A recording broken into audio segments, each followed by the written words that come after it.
এক হচ্ছে প্রচণ্ড গরম, দুই হচ্ছে ঘরে হচ্ছে মেহমান আছে, আর তিন হচ্ছে পেটে তো ক্ষুধা লেগেই যায়, খেতে তো হবেই।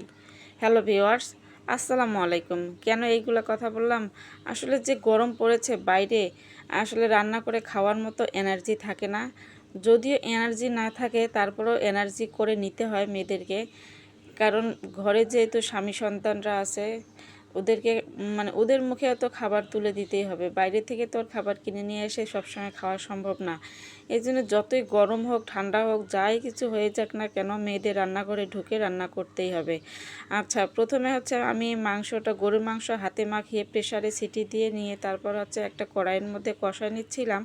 তারপর হচ্ছে এখানে পুঁই শাক আর আলু রান্না করব আজকে। এটাও আমি প্রেসার কুকারে দিয়ে দিব, কারণ প্রচণ্ড গরম পড়েছে, রান্নাঘরে থাকার মতো ইচ্ছা নাই।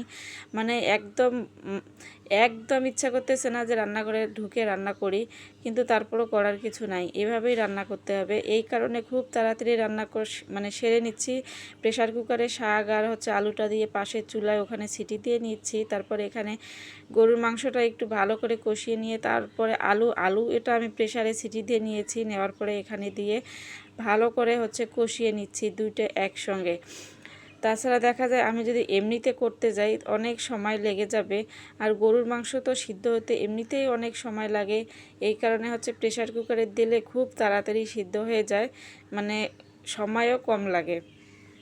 এই কারণে কষিয়ে তারপরে যে এখানে হচ্ছে একদম ঝোলের পানি দিয়ে দিয়েছিলাম। ঝোলের পানি দেওয়ার পরে এখানে হচ্ছে আমি একটু জিরা ফাঁকি বলতে আমি সব ধরনের মশলা এখানে আর কি গুঁড়া করে রাখি, সেই মশলাটা আমি এখানে দিয়ে দিলাম। দেওয়ার পর হচ্ছে নামিয়ে নিয়েছিলাম। নামিয়ে নেওয়ার পর পাশের চুলায় রেখে তারপর এখানে যে প্রেসার কুকারে দিয়েছিলাম পুঁই শাক আর আলু, সেটাও হয়তো অলরেডি আমার সিদ্ধ হয়ে গেছে এটাও আমি হচ্ছে একটু নাড়াচাড়া দিয়ে নিলেন, নাড়াচাড়া না দিলে দেখা যায় ভাঙ্গা ভাঙ্গা হয় না, গোটা গোটাই থেকে যায়। এই জন্য নাড়াচাড়া দিয়ে হচ্ছে এটাও নামিয়ে নিলাম। এরকম করে রান্না করলে আসলে পুঁই শাকটা আমার খেতে অনেক মজা লাগে, আমার কাছে অনেক ভালো লাগে। এরকম করে আপনারা রান্না করে খেয়ে দেখবেন, পুঁই শাক অনেক মজা আছে। আচ্ছা, এভাবে রান্না আমার একদম খুব তাড়াতাড়ি আমি শেষ করে দিলাম। আজকে 2 পদেই রান্না করেছিলাম। আজকের ভিডিও এই পর্যন্ত। সবাই ভালো থাকবেন, সুস্থ থাকবেন। আল্লাহ হাফেজ।